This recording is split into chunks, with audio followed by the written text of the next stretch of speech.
کہ اپنی خواہشات ہی مٹا دیں، جو اللہ کی مرضی وہ ہماری مرضی۔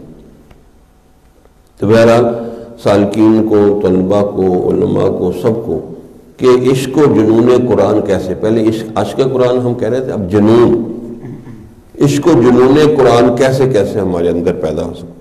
تو ہم حضرت سے خصوصی التماس کریں گے کہ اپنے کچھ تجربات اپنے والد صاحب کے جہاں بھی ان تجربات کو بیان کر دیں، تاکہ ہمارے اندر بھی عشق و جنون قرآن پیدا ہو جائے کہ انہوں نے اپنے والد کی صحبت اٹھائی اور بھی بہت کچھ دیکھا۔ تو اللہ سے دعا ہے ہمیں غور سے اچھے طریقے سے سننے کی توفیق نصیب فرمائے۔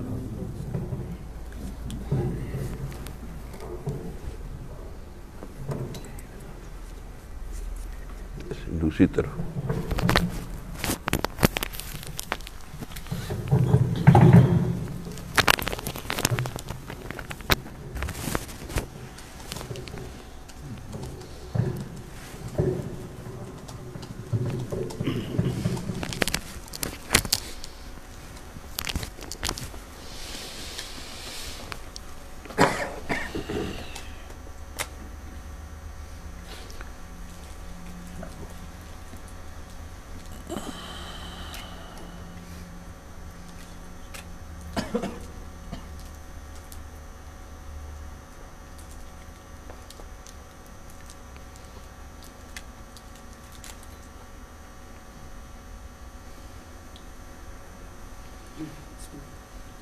الحمد للہ وکفا وسلام علی عبادہ الذین اصطفیٰ، اما بعد فاعوذ باللہ من الشیطان الرجیم، بسم اللہ الرحمن الرحیم۔ الذین آتیناہم الکتاب یتلونہ حق تلاوتہ، سبحان ربک رب العزت عما یصفون وسلام علی المرسلین والحمد للہ رب العالمین۔ دروشی پڑھ لیجیے۔ اللہم صلی علی سیدنا محمد وعلی آل سیدنا محمد وبارک وسلم۔ اللہم صلی علی سیدنا محمد وعلی آل سیدنا محمد وبارک وسلم۔ قرآن پاک اللہ رب العزت کا کلام ہے، یہ پیغام ہدایت ہے جو پوری انسانیت کے نام اللہ تعالیٰ کا پیغام ہے۔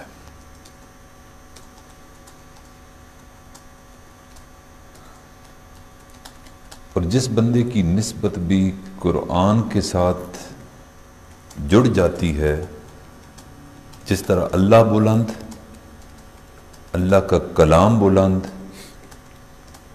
اور جس کی نسبت جڑ جائے اللہ تعالیٰ اس کو بھی بلندیاں عطا فرما دیتے ہیں۔ وہ زمانے میں معزز تھے مسلمان ہو کر، اور ہم خوار ہوئے تارک قرآن ہو کر۔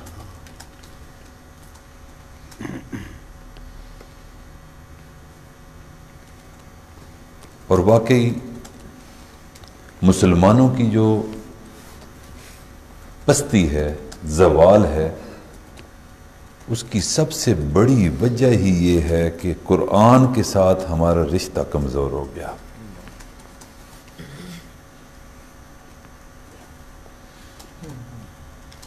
قرآن کے ساتھ جب ہمارا رشتہ مضبوط ہو جائے گا، دوبارہ ہم استوار کر لیں گے، تو اس میں کوئی شک، کوئی شبہ اور دو رائے نہیں کہ مسلمانوں کو دوبارہ عظمت رفتہ مل جائے گی۔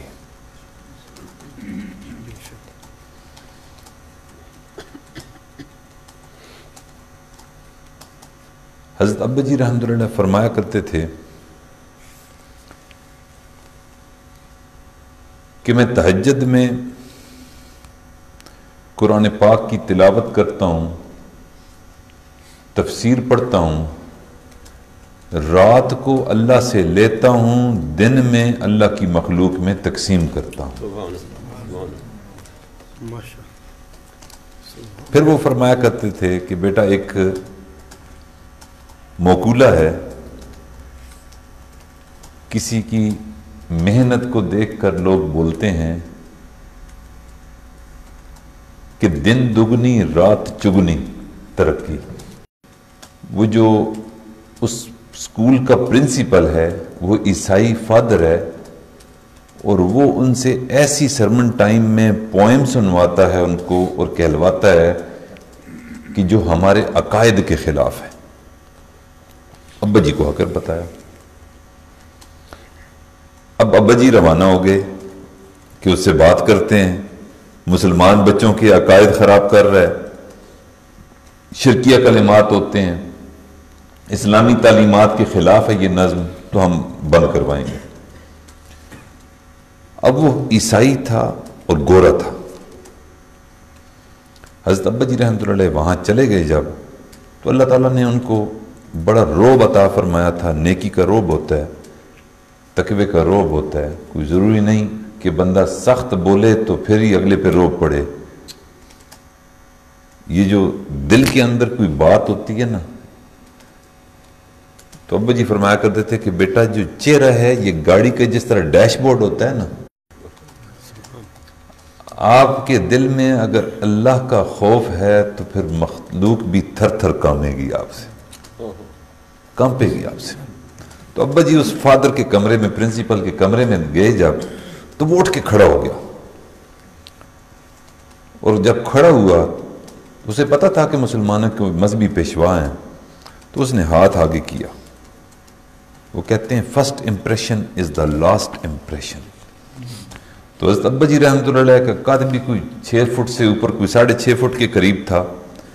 چوڑا چکلا سینہ، سنت کے مطابق لباس، سر پہ امامہ شریف، اور ہاتھ میں حضرت موسیٰ علیہ السلام کی طرح لمبا آسا، اور جبہ مبارک پہنا ہوا، نیچے سنت والے جوتے، چلتی پھرتی سنت کی تصویر. تو ابا جی نے کہا کہ جو ہی میں داخل ہوا اندر تو وہ فادر کھڑا ہوا ہے، وہ پہلوان تھا، پہلوانی کیا کرتا تھا، وہ کثرتی جسم تھا اس کا. تو ابا جی نے کہا کہ یا اللہ مقابلہ اس پہلوان سے پڑ گیا ہے، اب آپ نے ہی روب ڈالنا ہے بندے کا. کہتے ہیں جی اس پہلوان نے یوں ہاتھ کیا، جواباً ابا جی نے ہاتھ یوں کیا. ابا جی نے کہا کہ میں نے یہ ہاتھ پکڑ کر یوں دبایا نہ جب، تو اس کی ہاتھ کے کڑاکے نکل گئے. جب کڑاکے نکلے نا اور درد شروع ہو گئی، تو وہ کہنے لگا کہ حضرت آپ یہ بتائیں، مجھے شوق ہے پہلوانی کا، کثرت کا، ایکسرسائز کا، میں اتنی خوراک کھاتا ہوں، اتنی وہ فلاں ایکسرسائز کرتا ہوں، اتنی فلاں ایکسرسائز کرتا ہوں، مجھے یہ بتائیں کہ آپ کون سی ایکسرسائز کرتے ہیں کہ آپ نے تو میرے ہاتھ کو پکڑا اور اس میں اب درد شروع ہو گئی. تو حضرت ابا جی نے رحمۃ اللہ نے فرمایا کہ میں نے 2 پرہیزیں کی ہیں. جو آپ ایکسرسائز کرتے ہو وہ ایکسرسائز میں بھی کرتا ہوں، لیکن تمہاری ایکسرسائز اٹھک بیٹھک ہوتی ہے اور ہماری ایکسرسائز تہجد کی نماز ہوتی ہے. تم رات سو کر گزارتے ہو، میں رات جاگ کر گزارتا ہوں اور اللہ کے حضور پیش ہو جاتا ہوں. یہ میری ایکسرسائز ہے. اور واقعی دن دگنی رات چگنی. جو بندے بھی رات اللہ کے حضور کھڑے ہو جاتے ہیں، اللہ سے لیتے ہیں، وہ دن میں اللہ کی مخلوق کو اللہ کی نسبت سے تقسیم کرتے ہیں، تو پھر دن دگنی رات چگنی ترقی ہوتی ہے. تو قرآن کے عاشق تھے. کبھی تہجد میں اٹھ کر کوئی رات ایسی نہیں گزری جب قرآن پاک کی تلاوت اور تفسیر انہوں نے نہ پڑھی ہو. روزانہ تلاوت تفسیر. ایک مرتبہ پیرس تشریف لے گئے.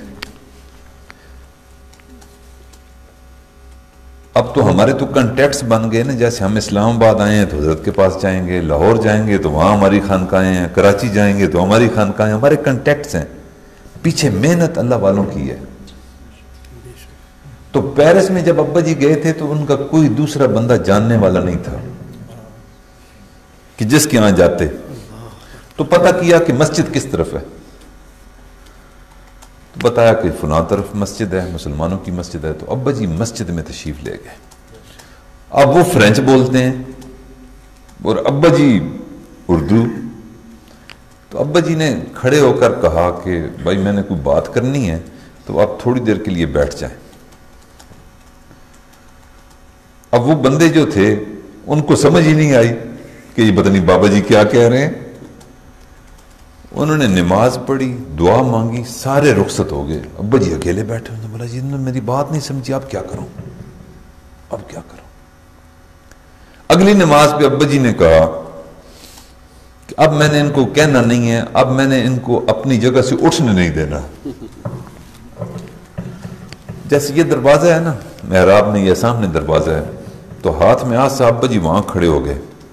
جو بندہ اٹھے اس نے بولا نہیں ادھر بیٹھ جاؤ. ہاتھ میں ڈنڈا اور نے کہا بابا جی جلال میں ہے، یہ تو اٹھنے نہیں دیں گے. چنانچہ سارے لوگ وہاں بیٹھ گئے. اب میں بات اگلی آپ کو جو بتانے والی ہے، کیونکہ آپ بھی قرآن کے طالب علم ہیں، وہ آپ کے لیے بات ہے. ابا جی کہتے ہیں کہ بیٹا اب میں زبان تو سمجھتا کوئی نہیں تھا، لیکن خالق کی زبان میں جو قرآن پاک ہے وہ میں نے ان کو سنانا شروع کر دیا. اب ان کا انداز ایسے ہوتا تھا کہ ایک آیت تلاوت کرتے اور پھر اس سے متعلقہ، وہ کہتے ہیں نا تفسیر قرآن بالقرآن، یہ ان کا ملکہ تھا. ان پہ ایک آیت کی تائید میں دوسری آیات ساری قرآن پاک کی وہ بیان فرما دیتے. کہتے ہیں جی وہ آدھا گھنٹہ میں ان کو قرآن پاک ہی سناتا رہا. قرآن پاک جب میں سنا چکا، تفسیر کر چکا قرآن پاک کی، تو پھر میں نے دعا مانگی. تو اب میں بیٹھا ہوں اور وہ جانے کا نام نہیں لے رہے اور رو رہے ہیں. ابا جی نے دیکھا کہ یہ عجیب معاملہ ہے، میری جان پہچان کوئی نہیں، میں نے ان کو قرآن سنایا ہے. تو کہتے ہیں بچہ مجھے یوں لگا کہ قرآن رب کا کلام تھا، میرا منہ تھا، اور میرے منہ سے نکلا ہوا قرآن ان کے سینے کے آر پار ہو گیا. آر پار ہو گیا. یہ پیرس کا واقعہ. پھر سلسلے کا کام وہاں ہوا. الحمدللہ الحمدللہ. اب بھی حضرت ابا جی رحمۃ اللہ علیہ کے 2 خلفاء وہاں موجود ہیں. ایک حضرت مولانا سلیمان مغلیہ دامت برکاتہم العالیہ، اللہ ان کی زندگی میں برکت عطا فرمائے، اور دوسرے حضرت مولانا قاسم واڈی صاحب. اور جماعت بہت بڑی جماعت ماشاءاللہ، ذکر کے حلقے قائم ہیں، اللہ کا ذکر بلند ہو رہا ہے. الحمدللہ ثم الحمدللہ. تو یہ قرآن کے اندر کرنٹ کیسے پڑا؟ قرآن تو ہم بھی پڑھتے ہیں، طلباء بھی پڑھتے ہیں، اساتذہ بھی پڑھتے ہیں.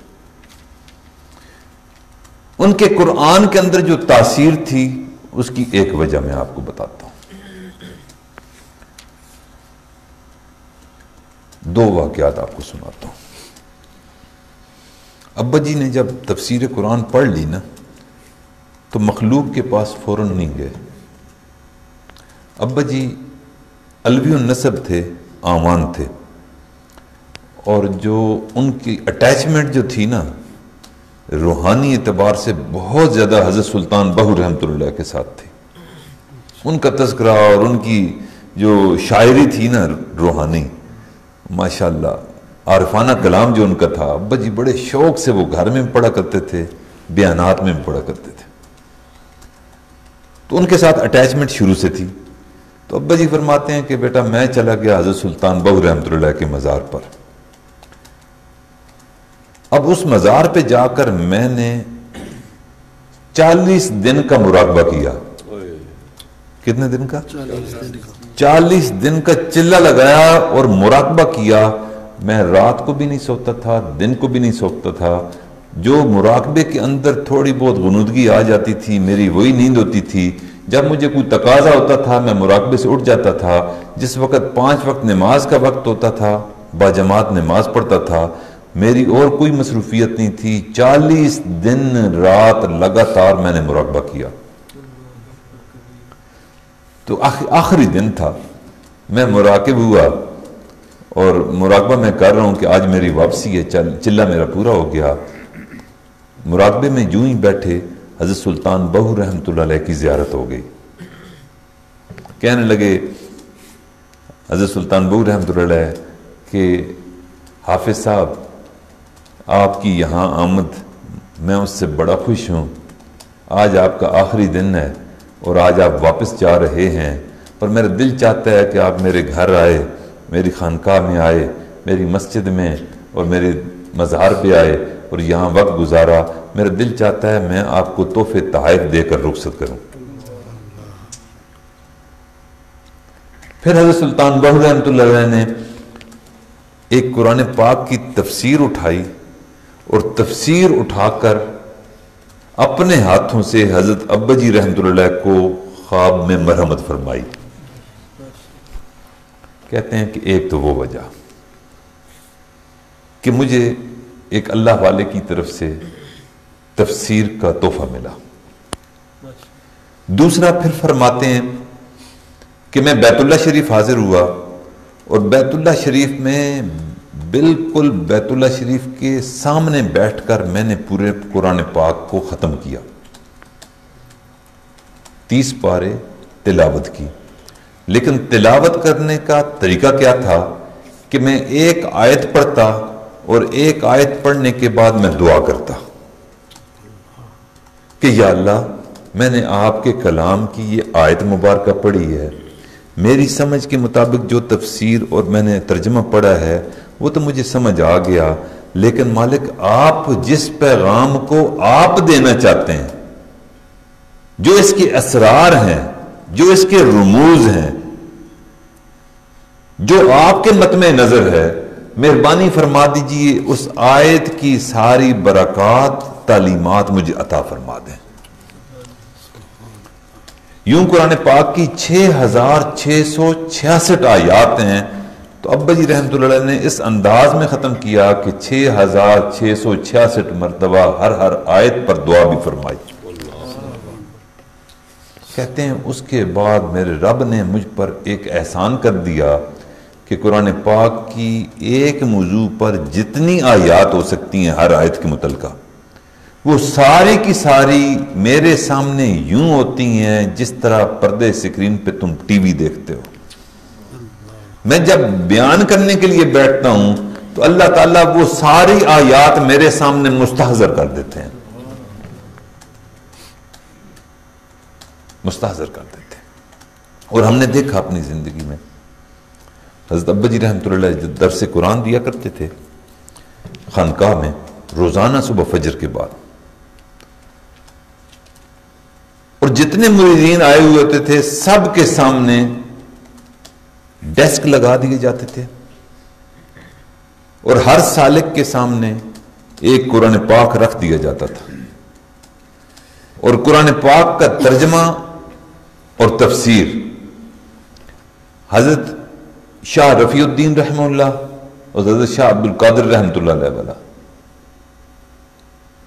وہ قرآن پاک وہی تفسیر ہر ایک کے سامنے رکھ دی جاتی، اور حضرت ابا جی رحمۃ اللہ علیہ ایک آیت پڑھتے، اپنے سامنے کوئی قرآن پاک نہیں، سالکین کے سامنے قرآن پاک ہے، ایک آیت پڑھتے اور اس آیت کی تائید میں اور اس کی تفسیر میں قرآن پاک میں جتنی آیات ہوتی وہ خود زبانی پڑھنے لگ پڑتے، اور ساتھ ساتھ صفحہ نمبر بھی بتاتے، اور ساتھ یہ بھی بتاتے کہ یہ صفحہ دائیں طرف آئے گا جس پر آیت رقم ہے یا بائیں طرف آئے گا.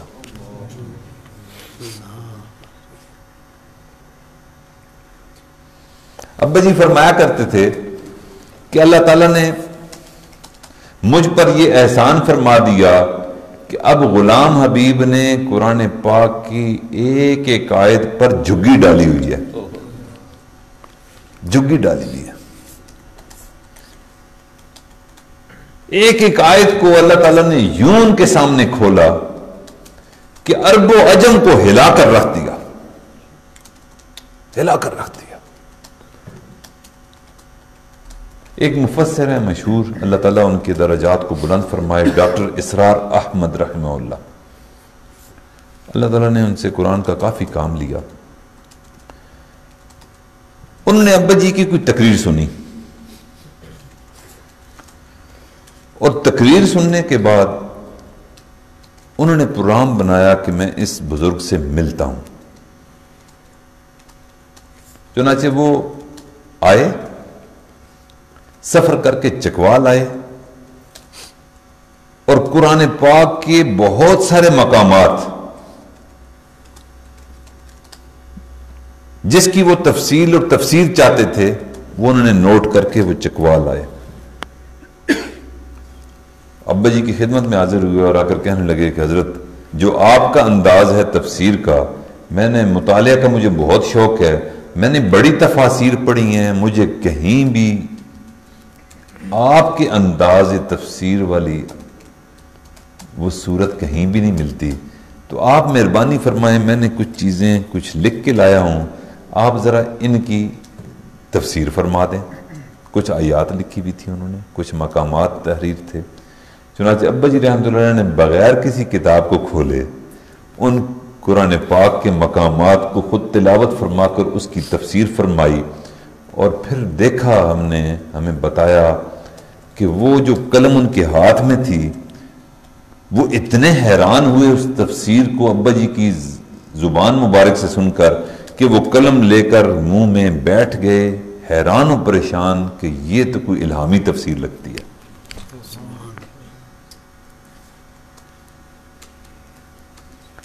حضرت ابا جی رحمۃ اللہ ایک مرتبہ تشریف لے گئے جامعہ حقانیہ، حضرت مولانا عبدالحق صاحب رحمۃ اللہ کے ادارے میں، اکوڑا خٹک۔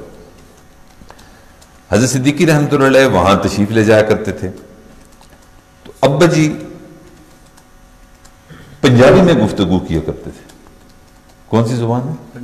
پنجابی میں گفتگو کیا کرتے تھے۔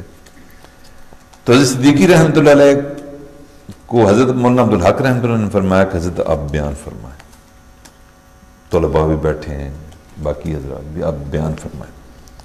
حضرت صدیقی رحمۃ اللہ علیہ کی خدمت میں ابا جی موجود تھے، تو ابا جی سامنے بیٹھے، تو ابا جی کو حضرت صدیقی رحمۃ اللہ نے کہا کہ مولانا حافظ صاحب بیان فرمائے۔ سر ابا جی کو حافظ صاحب وہ کہتے تھے، بڑے حضرت صدیقی رحمۃ اللہ علیہ۔ تو ابا جی کو جب حکم ملا کہ بیان کرنا ہے، تو ابا جی کہتے ہیں میں حیران رہ گیا کہ میں تو پنجابی میں بیان کرتا ہوں، اور پنجابی والا بیان یہ پشتون لوگ کیسے سمجھیں گے؟ تو میں نے عرض کیا کہ حضرت میری تو زبان پنجابی ہے، تو پنجابی میں بیان جیسے آپ کا حکم ہے، لیکن میں یہاں اردو میں کوئی بات ہوتی تو زیادہ ان کو فائدہ ہوتا۔ تو ابا جی نے کہا نہیں آپ نے پنجابی میں نہیں کرنا، آج آپ نے اردو میں بیان کرنا ہے۔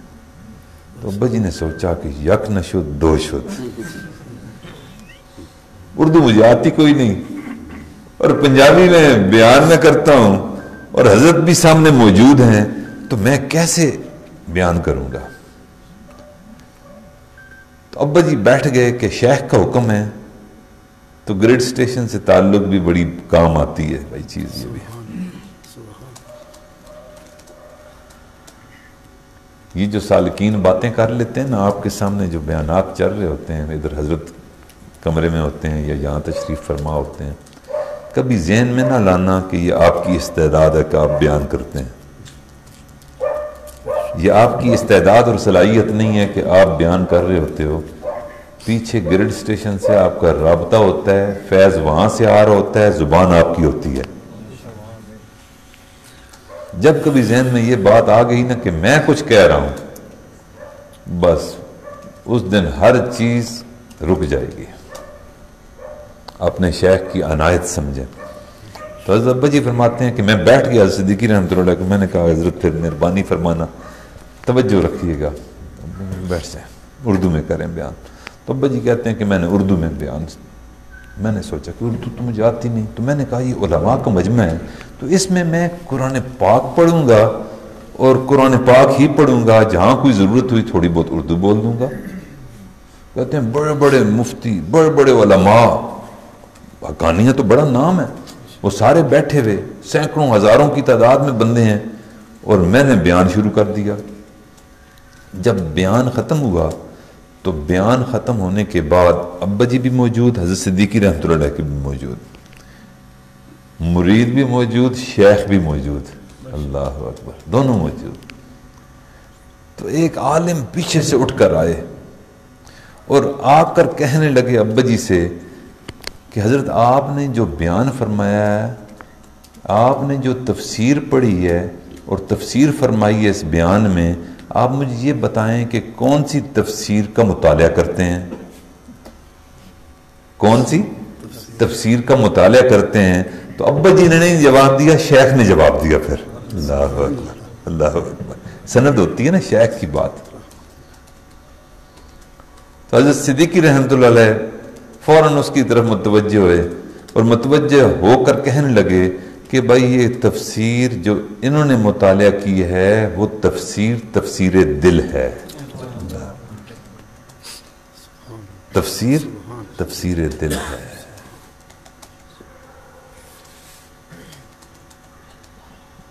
وہ شعر بھی ہے،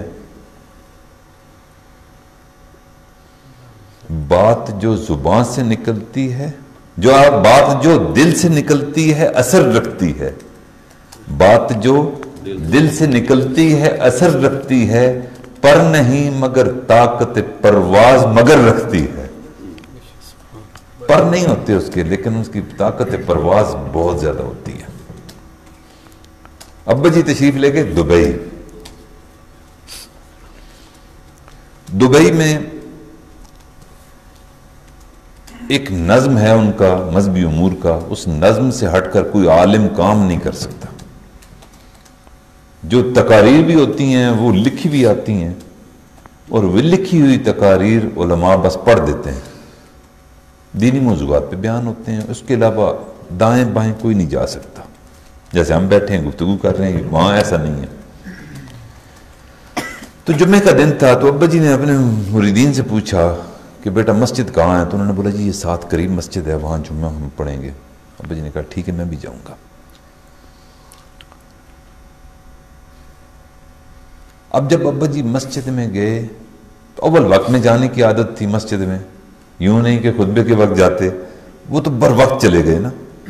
بر وقت جب گئے تو لوگ آئے ہوئے تھے کچھ مسجد میں، اور امام صاحب جو خطیب صاحب تھے وہ ابھی سٹیج پر بیٹھے نہیں تھے، بیٹھنے لگے تھے۔ ابا جی رحمۃ اللہ علیہ کو اللہ تعالیٰ نے ایک خاص وجاہت اور ایک روب عطا کر رکھا تھا۔ مسجد میں جوں داخل ہوئے نا تو 2-3 مرید ساتھ ہیں، وہ جو خطیب عربی ہیں ان کی نظریں ٹک گئی، بولا او ہو یہ کون آ رہا ہے، او ماشاءاللہ شاہانہ انداز اور روب، نیکی تقوی۔ نبی علیہ السلام بھی فرماتے ہیں نا کہ جب میں چلتا ہوں تو میرا روب کئی کوس آگے مجھ سے چلتا ہے۔ یہ ہمارے رسول اللہ صلی اللہ علیہ وسلم کی شان ہے۔ لیکن ایک بات ذہن میں رکھیں کہ جو سنت والی زندگی بندہ گزارتا ہے اس کا روب بھی اپنے آقا کی طرح آگے ہی سفر کرتا ہے۔ تو وہ خطیب صاحب اٹھے اور اٹھ کر، عرب کس کو جانتے ہیں؟ کسی کو نہیں، مانتے ہی نہیں کسی کو۔ انہوں نے جا کر ابا جی سے مصافحہ کیا، اور اگلی بات، اب بیان تو اس کو کرنا چاہیے تھا۔ اب اس نے نہ پوچھا کہ آپ کو عربی آتی ہے یا نہیں آتی، صرف سلام کیا اور ابا جی کو کہا کہ ممبر پہ تشریف لائیں، بیان شروع فرمائیں۔ ابا جی بیان پر بیٹھ گئے، ممبر پہ بیٹھ گئے کہ یہ اللہ کی طرف سے ہے تو میں بیٹھتا ہوں، میں تو انکار نہیں کرتا۔ ابا جی ممبر پہ بیٹھے۔ اب اس مسجد میں وزراء بھی آ کر نماز پڑھا کرتے تھے اور پہلی صف میں آ کر بیٹھا کرتے تھے۔ جو وزیر اوقاف تھا نا، جس کے انڈر یہ مساجد آتی تھی ساری، وہ بھی وہی نماز پڑھتا تھا۔ اب وزیر اوقاف سامنے بیٹھا، ابا جی کو کوئی پتہ نہیں کہ وزیر اوقاف ہے یہ، اور یہ فلاں وزیر ہے اور یہ فلاں وزیر ہے، اور بڑے بڑے علماء اور بڑے رؤساء وہاں کے عمراء وہ بیٹھے، ابا جی نے بیان شروع کر دیا۔ ابا جی پھر ایسے موقعوں پر صرف اور صرف قرآن کے ذریعے تفسیری بیان فرمایا کرتے تھے۔ ابا جی نے بیان شروع کر دیا، کوئی آدھا پونا گھنٹہ ابا جی نے ان کو قرآن سنایا۔ جب قرآن سنایا نا تو وہ انہی کے الفاظ کہ بیٹا میرا قرآن ان کے سینے کے آر پار ہو گیا۔ وہ تو عرب تھے، وہ سمجھ گئے کہ یہ جو بندہ ہمارے سامنے بیٹھا ہے یہ کوئی عام بندہ نہیں، یہ عاشق قرآن ہے۔ اور جب عاشق قرآن داعی قرآن بنتا ہے نا تو جس طرح پانی کو راستہ بتانے کی ضرورت نہیں ہوتی، قرآن کو بھی راستہ بتانے کی ضرورت نہیں پڑتی۔ پھر قرآن پھیلتا ہے، اپنا اثر دکھاتا ہے۔ ابا جی نے جب بیان ختم کیا تو وہ وزیر اوقاف وہ اٹھا اور اٹھ کر ابا جی کو گلے لگایا، ابا جی کو بوسہ دیا اور جیب میں سے عطر نکالا اور عطر ابا جی کے چہرے اور داڑھی پر لگانے لگ پڑا۔ اور پھر وہی وزیر اوقاف ابا جی کے ساتھ چکوال آیا اور چکوال آ کر ابا جی کو وہاں کا وہ ریزیڈنشل پرمٹ بھی ساتھ دے کر گیا۔ نہ صرف ان کو دیا، حضرت قاسمی صاحب رحمۃ اللہ علیہ جو ان کے جانشین اول تھے ان کو بھی دیا، ہمارے بھائی مولانا عبدالرؤف شہید کو بھی دیا، اور میرے بھانجے مولانا عبدالشکور صاحب کو بھی دیا، اور یوں وہ ریزیڈنشل پرمٹ ہمارے گھر میں آ گیا۔ تو میرے بھائیو، قرآن ایک ایسی کتاب ہے کہ اس کے ساتھ ہمارا تعلق کمزور ہو گیا۔ جب تعلق کمزور ہو گیا تو پھر ہم پیچھے رہ گئے، ہمیں شرم محسوس ہوتی ہے۔ صدیق اکبر رضی اللہ تعالیٰ عنہ ہجرت کے لیے روانہ ہوتے ہیں، مکہ مکرمہ سے باہر نکلتے ہیں۔ باہر نکلتے ہیں تو ایک کافر جو ان کے اخلاق سے بڑے متاثر تھا وہ اس نے روک لیا کہ حضرت آپ کہاں جا رہے ہیں؟ صدیق اکبر رضی اللہ تعالیٰ نے کہا کہ آپ نے ہمارا جینا محال کر دیا، زندگی ہماری گزارنی بہت مشکل ہے، تو میں اپنے پیارے نبی صلی اللہ علیہ وسلم کی اجازت اور حکم کے تحت مکہ مکرمہ کو چھوڑ کر جا رہا، حبشہ کی طرف ہجرت کر رہا ہوں۔ وہ کافر سمجھ گیا کہ اتنا پارسا نوجوان اگر ہمارے علاقے سے چلا گیا، عیسائی تھا، تو اگر چلا گیا تو ہمارے لیے تو بڑا ہی یہ مسئلہ بن جائے گا۔ تو اس نے گزارش کی کہ حضرت مہربانی فرمائیں، آپ میرے گھر تشریف لے آئیں، آپ پر کوئی کسی قسم کا ظلم نہیں آئندہ کر سکے گا۔ صدیق اکبر رضی اللہ عنہ نے بات مان لی، اب گھر تشریف لے گئے۔ اب ایسی حالت ہے کہ جان کا خوف ہے، آپ چھپے ہوئے ہیں کافری کے گھر، لیکن قرآن کے ساتھ اپنے تعلق کو کم نہیں فرمایا۔ جس طرح گھر میں معمول تھا تلاوت کلام پاک اونچی آواز میں کرنے کا، اس کافر کے گھر میں بھی قرآن پاک کی تلاوت یوں ہی شروع فرما دی۔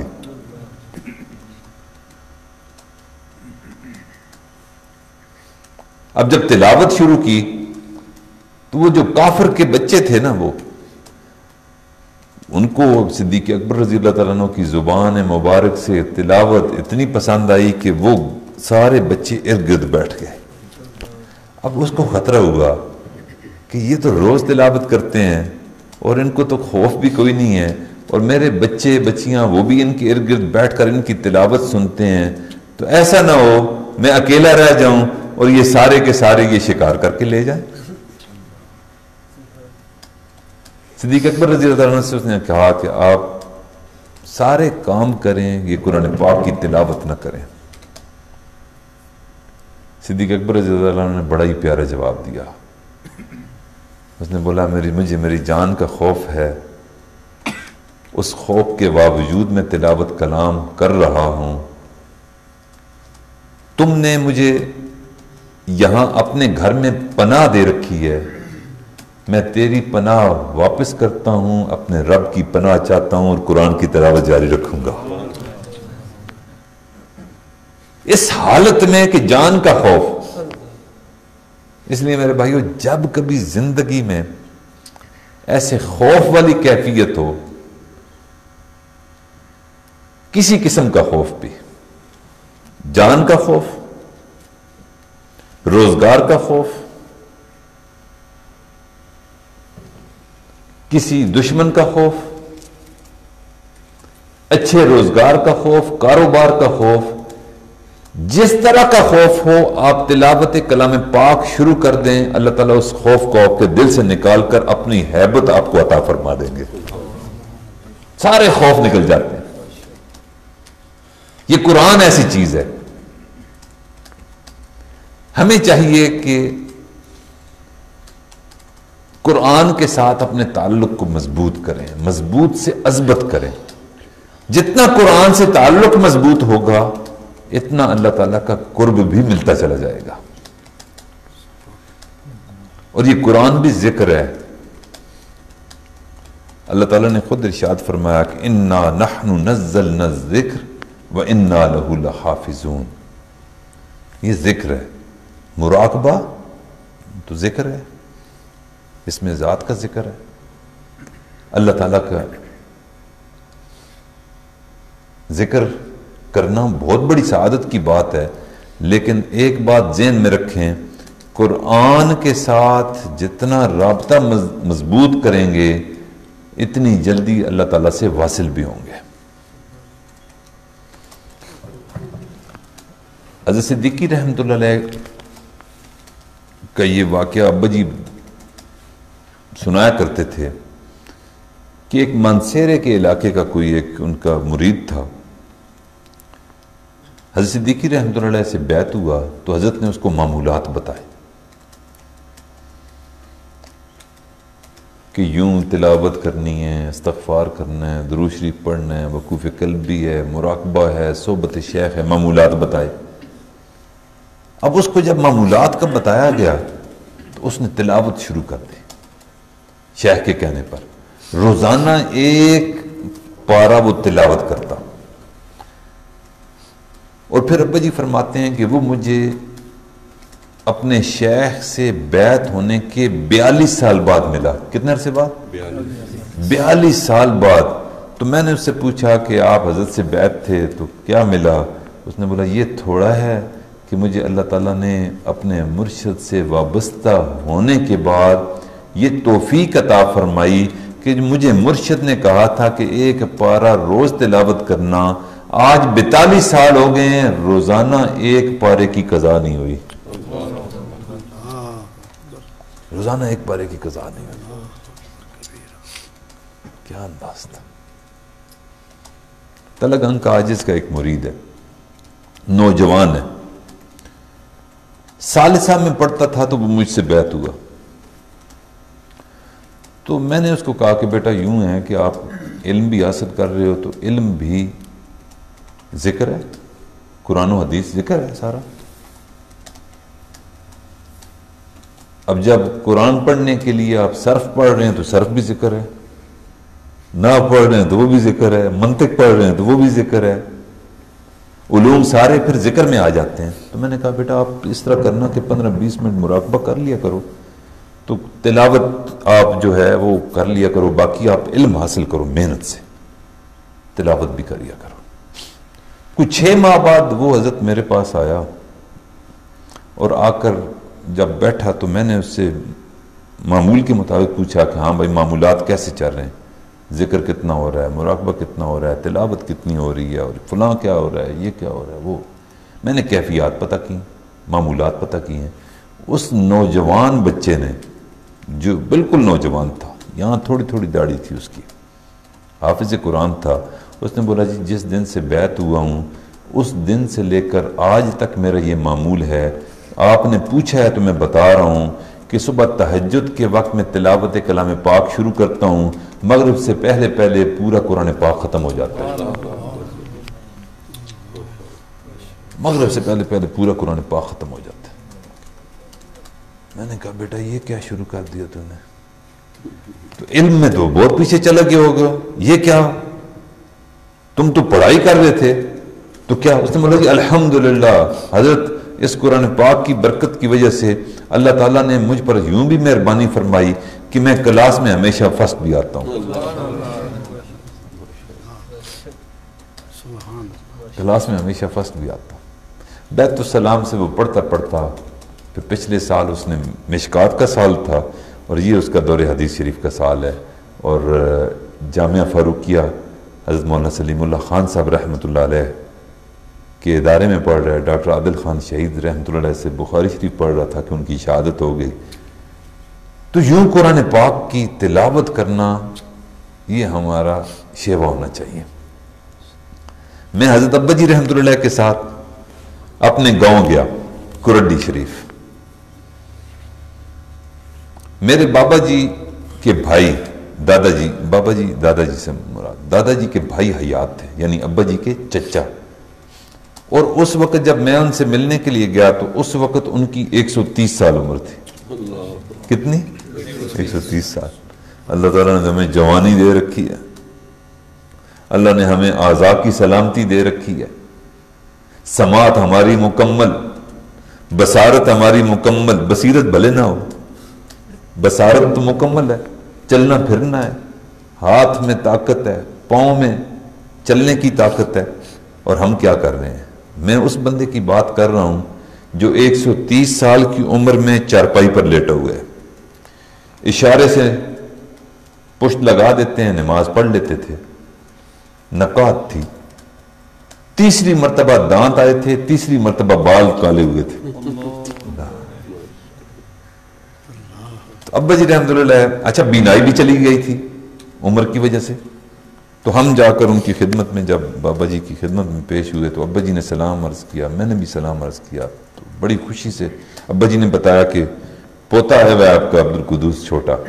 میں بالکل چھوٹا تھا تو مجھے بڑا بوسہ وغیرہ اور نکات ہے، کہتے ہیں جی اللہ کی توفیق ہے الحمدللہ اب بھی ویسی معمول ہے تلاوت کلام پاک کا جس طرح پہلے کیا کرتا تھا۔ اچھا جی کتنی کر لیتے ہیں جی تلاوت؟ تو بابا جی کہنے لگے، اس نے بولا بس اللہ کی توفیق ہے الحمدللہ ثم الحمدللہ، صبح تہجد وغیرہ پڑھ کر جو نماز کے اوقات کو چھوڑ کر بس باقی تلاوت رہتی ہے، مغرب کی نماز سے تھوڑا سا پہلے یا کبھی کبھی مغرب کی نماز کے بعد اوابین جب پڑھتا ہوں اس کے بعد میرے پورا قرآن پاک میں ختم کر لیتا ہوں۔ 130 سال عمر۔ ہمیں شرم آتی ہے کہ اللہ تعالیٰ نے ہمیں ہر عضو ٹھیک دیا ہے، دیکھنا ٹھیک، چلنا ٹھیک، پھرنا ٹھیک، سوچنا ٹھیک، دماغ ماشاءاللہ اللہ نے کیسا پیارا دیا ہے، فہم ٹھیک ہے، یاداشت ٹھیک ہے، لیکن توفیق نہیں ہے بس۔ تو ایک بات ذہن میں رکھیں کہ توفیق اسی کو ملتی ہے جس کو احساس ہو کہ مجھ سے کوئی کمی رہ رہی ہے۔ وائے ناکامی متائے کارواں جاتا رہا، کارواں کے دل سے احساس زیاں جاتا رہا۔ اور ہمیں تو احساس ہی نہیں ہے نا، اس لیے وہ احساس ہی نہیں ہے کہ ہم اعمال میں نہیں لگے ہوئے، ذکر تلاوت میں نہیں لگے ہوئے۔ تو جب احساس نہیں ہوگا تو اس وقت تک اللہ تعالیٰ عطا بھی نہیں فرمائیں گے۔ اور بے شمار ایسے بندے ایسے تھے ہم نے اپنی زندگی میں دیکھا، ماشاءاللہ آپ خوش قسمت ہیں۔ اور میں اکثر بیانات میں آگے پیچھے جب ساتھیوں کے پاس جاتا ہوں، ترغیب دیتا ہوں، تو میں حضرت کا نام لیتا ہوں وہاں کہ اللہ تعالیٰ نے ہمیں اپنی زندگی میں ایک ایسا بندہ ملوایا ہے جس نے 1 ماہ میں قرآن پاک کو حفظ کیا ہے۔ یہ تھوڑی سعادت کی بات ہے، اور آپ اس بندے سے منسلک ہیں کہ جس کو اللہ تعالیٰ نے اس دور میں بھی منتخب کیا اور اپنے کلام کو اس عمر میں حفظ کروا دیا۔ اس نعمت پر اللہ تعالیٰ کا شکر ادا کریں۔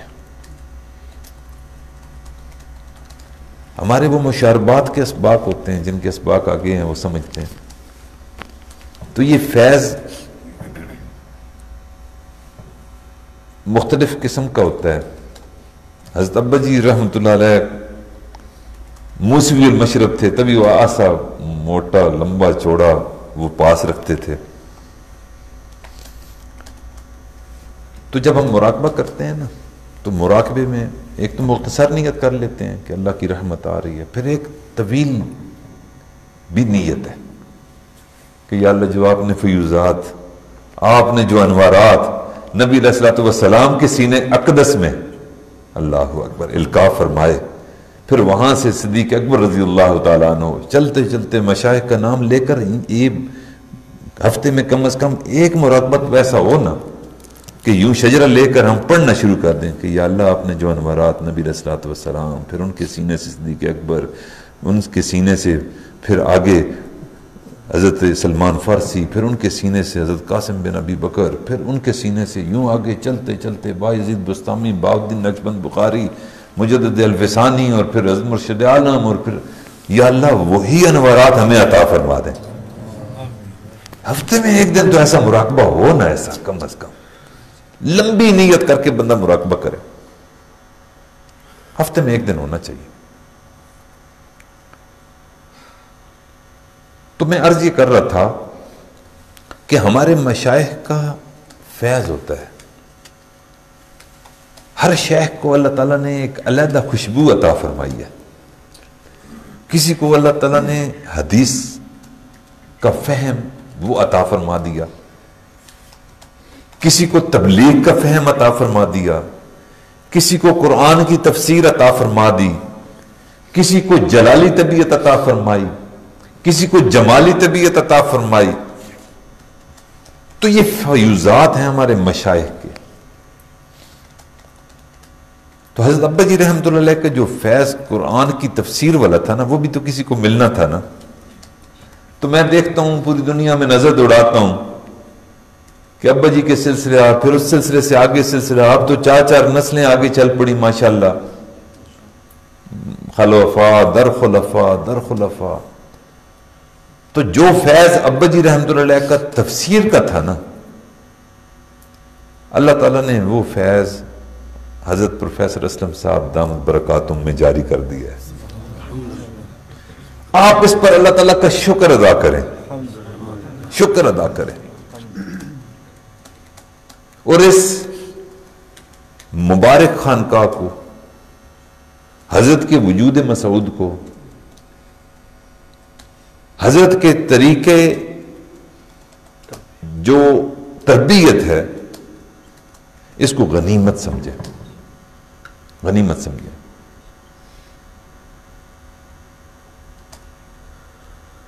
غنیمت سمجھ زندگی کی بہار، غنیمت سمجھ زندگی کی بہار، آنا نہ ہوگا یہاں بار بار.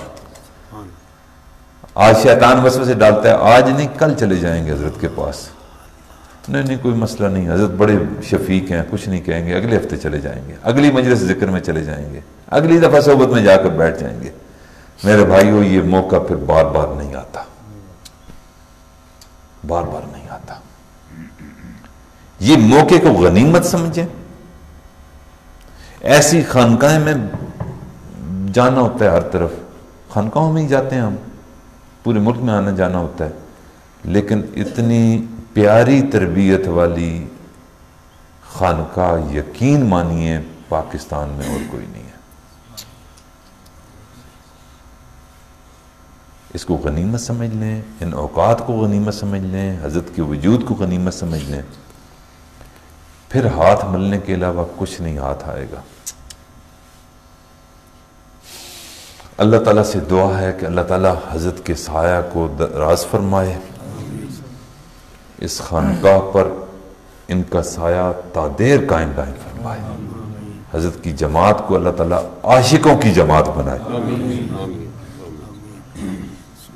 یہاں سے ذکر کرنے والی آوازیں ایسی گونجیں کہ جو پوری دنیا کو ہلا کر رکھتے ہیں. ان کے فیوزات سے، ان کے انوارات سے، ان کی محنتوں سے اللہ تعالیٰ سلسلے کو اور زیادہ ترویج عطا فرمائیں. ذکر کے حلقے ماشاءاللہ جو حضرت نے یہاں بھی اور اپنے اطراف میں بھی اور ہر طرف جہاں جاتے ہیں ماشاءاللہ حلقے قائم کرتے ہیں. اللہ تعالیٰ ان کی محنتوں کو قبول و منظور فرمائے. ان کے اس خانقاہ کو اللہ تعالیٰ اپنی پسند اور مقبول جگہ بنائے. اللہ رب العزت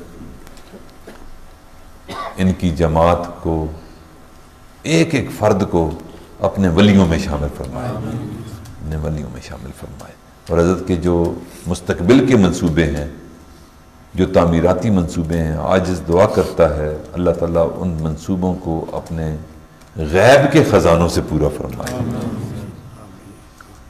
عاجز کی حاضری کو بھی اللہ تعالیٰ شرف قبولیت عطا فرمائے. آپ نے بڑی توجہ کے ساتھ عاجز کی باتیں محبت کے ساتھ سنی. اللہ سے دعا کرتا ہوں کہ اللہ تعالیٰ آپ کو اس پر بے پناہ اجر اور بدلہ عطا فرمائے. وآخر دعوانا ان الحمدللہ رب العالمین. دعا بھی فرما دو. دعا فرما جاری ہے ابھی تو آپ دعا فرما کے جانے ہیں. سبحان ربی الوہاب اللہم صلی علی سیدنا محمد وعلی آل سیدنا ربنا آتنا فی الدنیا حسنہ وفی الآخرۃ حسنہ وقنا عذاب النار. حلنا الجنۃ مع الابرار یا عزیز یا غفار یا ارحم الراحمین. ربنا لا تزغ قلوبنا بعد إذ هديتنا وهب لنا من لدنك رحمة إنك أنت الوهاب.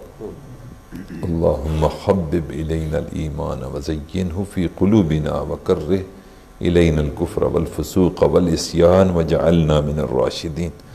اللهم أرنا الحق حقا وارزقنا اتباعه وأرنا الباطل باطلا وارزقنا اجتنابه. یا اللہ ہم آپ کے عاجز مسکین بندے ہیں، ہمارے گناہوں کو معاف فرما، خطاؤں سے درگزر فرما، سیئات کا خاتمہ فرما.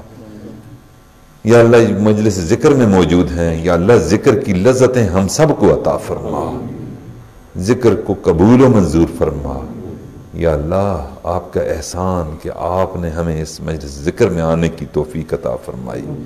جس طرح ہم یہاں بیٹھ کر آپ کا تذکرہ کر رہے ہیں، یا اللہ آپ اسی طرح وہاں عرش پر بیٹھ کر ہمارا تذکرہ کر رہے ہیں. یا اللہ اس سعادت پر ہمیں آئندہ بھی محروم نہ فرمانا. یا رب کریم مہربانی فرما، اس مجمع عام کو قبول و منظور فرما. یا اللہ ایک ایک فرد کو اپنا قرب عطا فرما، اپنے قرب کے اعلیٰ درجات عطا فرما. ایک ایک فرد کو ذکر کی محنت کرنے کی توفیق عطا فرما. یا اللہ مہربانی فرما، اپنے ولیوں میں شامل فرما، اپنے دوستوں میں شامل فرما. یا اللہ مہربانی فرما کر یا اللہ ہماری اس جماعت کی ایک ایک فرد کو سنتوں والی جماعت بنا، سنتوں کی عاشق جماعت بنا. کریم آقا مہربانی فرما، سنتوں کے انوارات ہمارے اس سلسلے میں تا قیام قیامت جاری فرما. اے مالک ہمارے مشائخ، اساتذہ، والدین، اعزاء، اقربا، سلسلے کے ساتھی جو اس دنیا سے رخصت ہو گئے، یا رب کریم اور جمیع مسلمین، یا اللہ سب کو جنت الفردوس میں اعلیٰ مقام عطا فرما. ان کی خطاؤں سے درگزر فرما، نیکیوں کو قبول فرما. جو یا اللہ ہمارے مشائخ حیات ہیں ان کی زندگیوں میں برکتیں عطا فرما. جن کے والدین حیات ہیں ان کا سایہ ان پر دراز فرما. اساتذہ کا سایہ ہمارے سروں پر تا دیر قائم دائم فرما. ان کے انوارات ہمیں وصول کرنے کی توفیق عطا فرما. مالک اس خانقاہ کو تا قیام قیامت سلسلے کی ترویج کے لیے قبول فرما. یا رب کریم مہربانی فرما، حضرت کی زندگی میں برکت عطا فرما. حضرت کو ہر قسم کی بیماریوں سے ان کو محفوظ فرما، خاندان کو محفوظ فرما، بیوی بچوں کو محفوظ فرما، دامادوں کو محفوظ فرما، جماعت کے ایک ایک فرد کو محفوظ فرما. کریم آقا مہربانی فرما، ہماری ان دعاؤں کو اپنی رحمت سے قبول و منظور فرما. اپنے غیب کے خزانوں سے ان کے مستقبل کے منصوبوں کو پورا فرما. رب کریم مدرسے کو ترقیاں عطا فرما، دن دگنی رات چگنی ترقیاں عطا فرما، خانقاہ کو ترقیاں عطا فرما.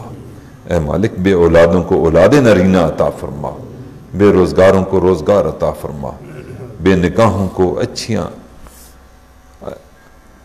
اچھی نکاح عطا فرما. کریم آقا مہربانی فرما، ہماری ان دعاؤں کو اپنی رحمت سے قبول و منظور فرما. جن جن ساتھیوں نے محبت کے ساتھ یا اللہ آج اس کی گفتگو سنی، یا اللہ ان سب کو عاشق قرآن بنا، سنتوں کا عاشق بنا، حضور نبی کریم صلی اللہ علیہ وسلم کے راستے پر چلنا آسان فرما، ان سب کو زیارت حرمین کی توفیق عطا فرما، بار بار توفیق عطا فرما، یا اللہ جن سنتوں پر یہ عمل کر رہے ہیں اس سنت والے کے روزے پر حاضری کی توفیق عطا فرما، باادب حاضری کی توفیق عطا فرما، باادب وہاں حاضر ہونے کی توفیق عطا فرما۔ کریم پروردگار مرنے سے پہلے ہمارا تزکیہ فرما، جھوٹ سے ہمیں نجات عطا فرما، حرص حسد سے ہمیں نجات عطا فرما، تکبر بدنظری سے، بدگمانی سے، نفرتوں سے ہمیں نجات عطا فرما، غفلت سے محفوظ فرما، ذکر کی ہمیشہ توفیق عطا فرما۔ یا رب کریم آپ جس پر راضی ہوتے ہیں اس کے آخری وقت کو ذکر میں گزارتے ہیں، یا اللہ مہربانی فرما دیجئے، ہم زندگی میں ذکر کرنے کی کوشش کرتے ہیں، یا اللہ مہربانی فرما موت کے وقت بھی ہمارے لبوں پر اپنے ذکر کو جاری فرما، لبوں پر جاری فرما، ہماری زندگی کے آخری لمحے کو زندگی کا حسین لمحہ بنا، ہماری زندگی کے آخری دن کو ہماری زندگی کا یادگار ترین دن بنا۔ یا اللہ آپ جس سے راضی ہوتے ہیں اس کو اپنی میں مارنے کی توفیق عطا فرماتے ہیں، یا اللہ مہربانی فرما دیجئے، اس کو اپنا دیدار عطا فرماتے ہیں۔ مومن کو دیدار 2 دفعہ عطا فرماتے ہیں، جب نفس کی اصلاح ہوتی ہے، دوسرا موت کے وقت۔ مالک نفس کی اصلاح تو ہم نہ کر سکے، اپنی رحمت کی نظر ڈال کر ہمیں اپنے نفس کی اصلاح کی توفیق عطا فرما دیجئے۔ یا اللہ ہم کمزور ہیں، شیطان کے پاس طاقتیں ہیں، یا اللہ مہربانی فرما، یا اللہ ایک کمزور ایک طاقتور کے دروازے پر حاضر ہو کر اس کی مدد سے شیطان کو شکست دینا چاہتا ہے۔ مالک مہربانی فرما دیجئے، ہم سب کو یا اللہ وہ طاقت عطا فرما دیجئے کہ ہم شیطان کے حملوں سے محفوظ ہو جائیں اور اپنے نفس کی اصلاح کر لیں۔ مالک مقصد ہمارا آپ کا دیدار ہے اور کچھ بھی نہیں۔ یا اللہ جب نفس کی اصلاح ہوگی تو آپ کا دیدار ہوگا، یا اللہ وہ ہمارے لیے عید کا دن ہوگا، اور دوسرا عید کا دن جب دنیا سے جانے کا دن ہوگا اور آپ کا دیدار ہوگا۔ یا اللہ زندگی میں یہ 2 دن ہمیں بھی عطا فرما دیجئے، یا اللہ سارے مجمع کو عطا فرما دیجئے۔ مالک ہم جو ذکر کرتے ہیں کسی دنیاوی مقصد کے لیے تو نہیں کرتے، مالک ہم تو آپ کے عاشق بننا چاہتے ہیں۔ یا اللہ اگر دنیا کے دربار میں جا کر بندہ وہاں سے ناکام لوٹ آئے تو خانقاہ سے جو ناکام لوٹے یا اللہ اس جیسا کوئی بدبخت نہیں ہوگا۔ یا رب کریم مہربانی فرما دیجئے، یا اللہ سارے مجمع کو اپنے عشق کا ایک قطرہ عطا فرما دیجئے، یا اللہ قطرہ عطا فرما دیجئے۔ یا اللہ ہم نے سنا کہ آپ نے ہمارے مشائخ کو خوابوں میں اپنی زیارت آپ نے کروائی، رب کریم مہربانی فرما دیجئے۔ چھوٹا منہ ہے، بڑی بات ہے، لیکن مالک آپ تو کسی کو جواب دے نہیں ہیں، مالک آپ سے تو کوئی پتہ بھی نہیں کر سکتا کہ یہ عطا کیوں کر دی۔ کریم پروردگار اس مجمع پر یہ عطا فرما دیجئے، یا اللہ ان کو بھی اپنے اور اپنے محبوب صلی اللہ علیہ وسلم کی زیارت عطا فرما دیجئے۔ مالک مہربانی فرما دیجئے، یا آپ کے عاشقوں کی جماعت بننا چاہتی ہے، یا اللہ اس جماعت کو اپنے عشاق کی جماعت بنا دیجئے۔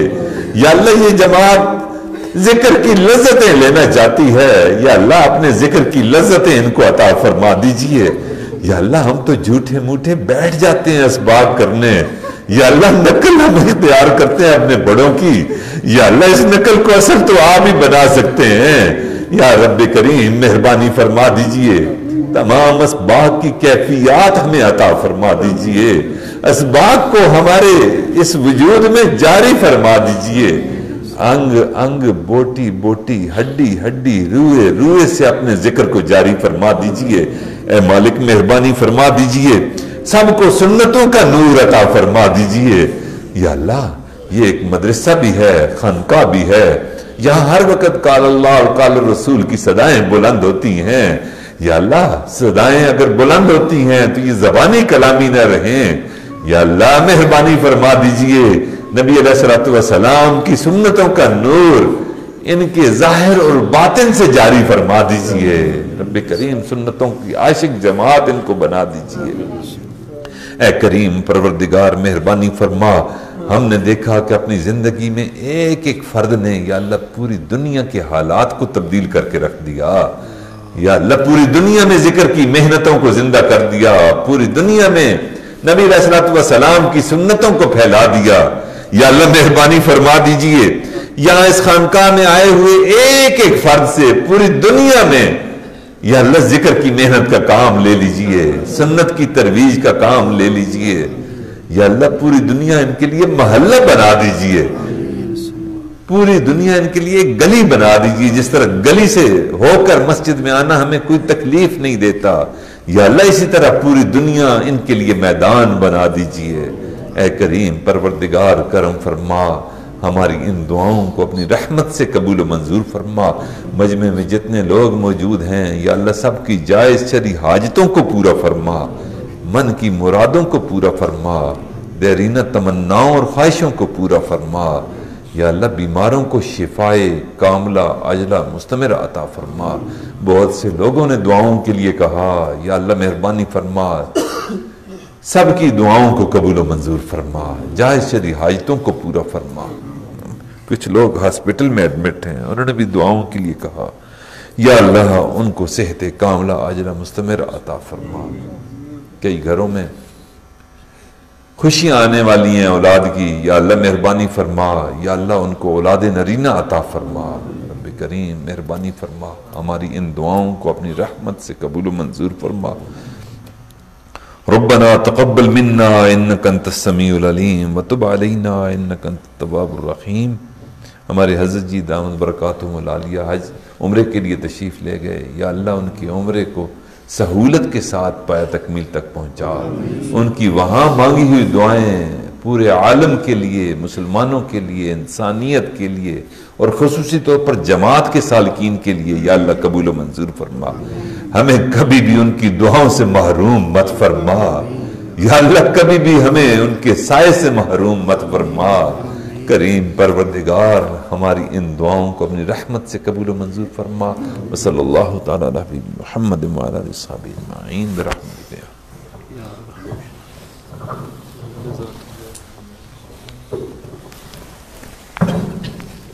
حضرت کا خصوصی شکریہ ادا کرتے ہیں آپ کی طرف.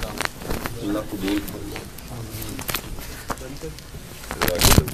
السلام علیکم.